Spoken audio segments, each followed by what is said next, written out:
تو ناظرین 2015 کا سورج پاکستان میں غروب ہو چکا ہے اور کل 2016 ہوگی آج رات 12 بجے کے بعد، اور ہم امید کرتے ہیں، دعا کرتے ہیں کہ آنے والا سال اہل وطن کے لیے خوشیاں لے کر آئے، امن لے کر آئے۔ لیکن شامی صاحب جہاں نیا سال جو ہے ہاں جی وہ مبارک تو ہے نا، اس کی نیا سال مبارک ہو دیکھنے والوں کو، جی ہمارے دیکھنے والوں کے لیے اور ہم سب کے لیے، ہم سب کے لیے۔ تو شامی صاحب جو سال گزر چکا اب اسے کہیں ہم، کیونکہ سورج تو غروب ہو گیا، ٹھیک۔ تو گزرے سال میں جہاں بہت سے ناظرین آپ نے ملکی اور بین الاقوامی سطح پر تبدیلیاں دیکھیں، سیاسی بھی اور دیگر اقتصادی بھی، وہاں جو بہت بڑا فتنہ سامنے آیا وہ داعش کا تھا شامی صاحب۔ تو اب پاکستان میں بھی اس کے تانے بانے جو ہیں وہ ہمیں دکھائی دے رہے ہیں۔ اسی حوالے سے ہماری پہلی خبر بھی ہے جس پر ہم تفصیلی آج گفتگو کرنا چاہ رہے ہیں۔ ایک پورا نیٹ ورک پکڑا گیا ہے، ایف بی آر کا سپرنٹینڈنٹ تھا جس نے تمام تر سرکاری معلومات جو ہیں وہ دہشت گردوں کو دیں۔ اس کی اہلیہ ہیں فرحانہ، وہ غائب ہیں، ان کے بارے میں اطلاع ہے کہ وہ بچوں سمیت شام پہنچ چکی ہیں، اور ان کے جو اہلیہ ہیں، ان کے ایک بھائی ہیں، ان کا تعلق بھی میڈیا سے ہے، انہوں نے بھی بی بی سی کو تصدیق کی ہے اس بات کی۔ دیکھیں داعش جو ہے، جس کو IS بھی کہتے ہیں، یہ ایک اسلامی ریاست جو ہے اس کو قائم کرنے کا ایک منصوبہ ہے، یعنی خلافت قائم کرنے کا، اور ابو بکر بغدادی اس کے خلیفہ ہیں۔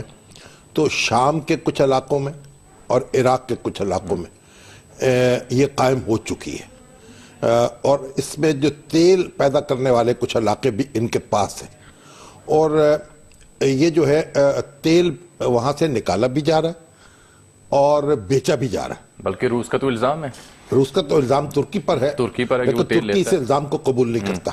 بہرحال وہاں سے دنیا بھر میں یہ تیل بیچا جا رہا ہے، اور یہ ایک بڑا سورس آف انکم ہے، ان کا آمدنی کا ایک بڑا ذریعہ ہے۔ اور اس کے علاوہ بھی مختلف ذرائع سے مختلف لوگ جو ہیں دنیا بھر میں پھیلے ہوئے، جو خلافت اسلامیہ دوبارہ قائم کرنے کا خواب دیکھتے ہیں، وہ اس کو سپورٹ کر رہے ہیں۔ اب یہ جو داعش، اس کے جو دنیا بھر میں القاعدہ سے پہلے بات ہوتی تھی، اب یہاں جگہ جگہ جو تخریبی کاروائیاں ہوتی ہیں، جو دہشت گردی کی وارداتیں ہوتی ہیں، ان کو اون کرتی ہے داعش۔ اور اس میں جو ابھی پیرس میں وہ تھیٹر کے اندر جو دھماکہ ہوا، اس پہ جتنی ہلاکتیں ہوئیں، اس کو بھی انہوں نے قبول کیا، اور اس کے علاوہ مختلف دنیا بھر میں جو وارداتیں ہیں وہ کہتے ہیں کہ یہ ہم نے کرائی۔ اب افغانستان میں اور پاکستان میں اور ایران کے حصے، یہ پاکستان، افغانستان اور ایران کا ایک حصہ، اس کو خراسان کہتے ہیں۔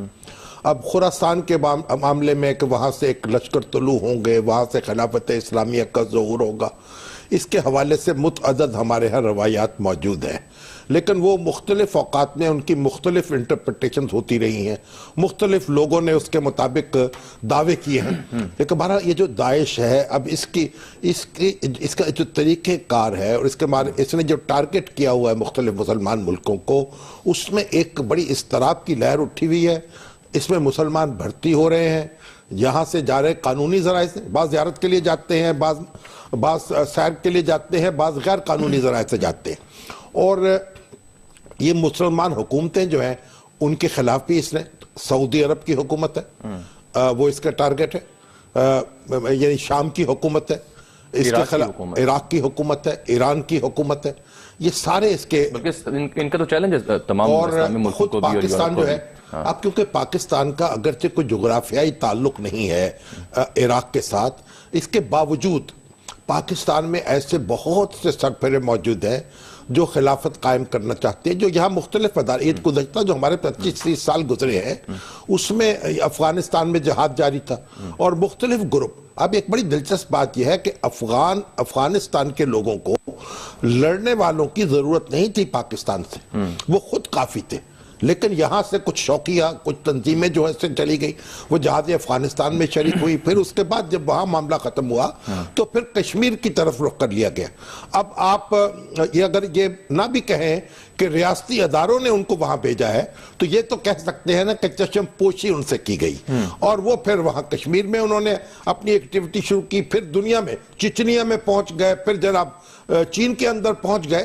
تو گویا ایک اب یہ جو ساری ایکٹیویٹیز ہے، جب القاعدہ کا کبھی روپ دھار لیا، طالبان کے بعد القاعدہ بنی، القاعدہ جو ہے جب اس کو ٹارگٹ کیا گیا، تو اب جو داعش نے اس کا روپ دھار، اب داعش جو ہے الظواہری جو ہے وہ اس کو بڑی یعنی دیکھتے ہیں محبت کی نظر سے، اور اس سے تعلق استوار کرتے ہیں۔ یہاں بھی اس نے